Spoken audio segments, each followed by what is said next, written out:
Back now for some analysis with David Rohde. He writes for Reuters, and Rajiv Chandrasekaran, who covered Iraq and the Mideast for the Washington Post. He's now starting his own media company.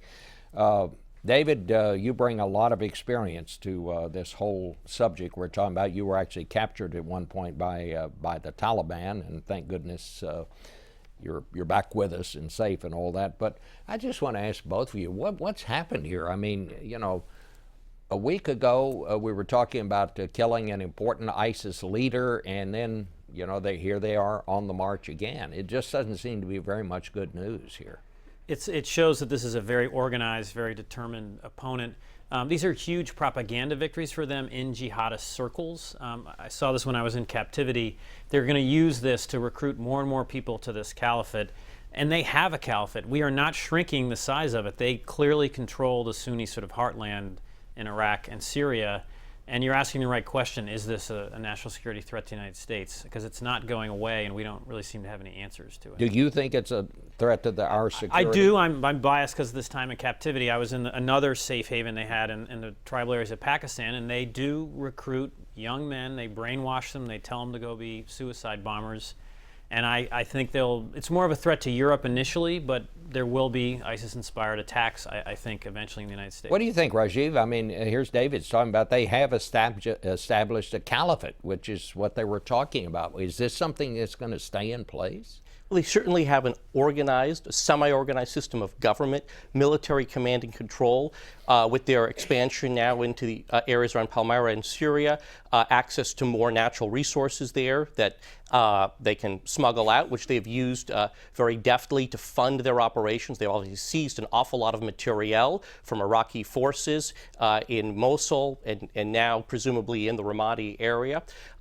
Look, the threat facing the United States and our European allies is a significant one, and one that will continue for some time to come. According to U.S. intelligence community estimates, there are more than 20,000 foreign fighters that are part of ISIS, drawn from about 100 different countries.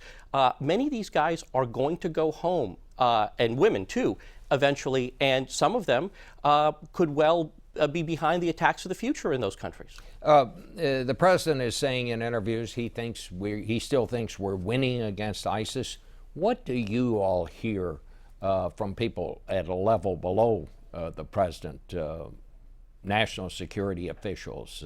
Are they feeling the same way, David? They're not. I mean, I think they're discouraged. This idea of, and they really see the Obama philosophy was to to sit back and force the Iraqis to carry out the fight themselves.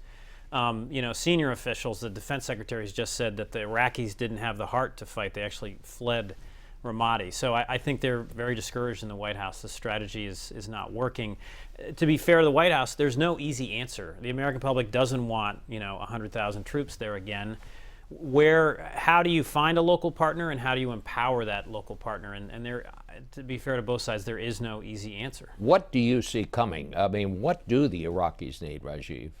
Well, the Iraqis need a will to fight. They also need significant outside pressure to really come together in a more pluralistic way to address the political challenges they have in Baghdad and to get their military to get back into the fight. Some of that, I think, unfortunately, will have to involve some greater U.S. assistance on the ground. I think Senator McCain is right. You can't have effective airstrikes unless you have on-the-ground spotters, and those have to be from the U.S. military or from close allied nations that can direct those airstrikes to prevent civilian casualties. But you have to get the Iraqi government in Baghdad to make some meaningful steps to accommodate that Sunni minority.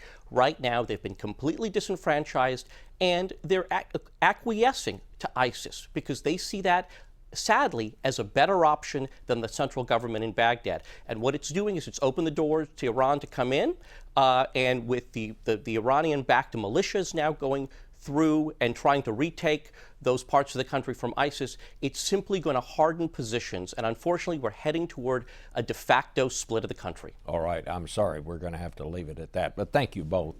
We'll be right back. I'll have some personal thoughts.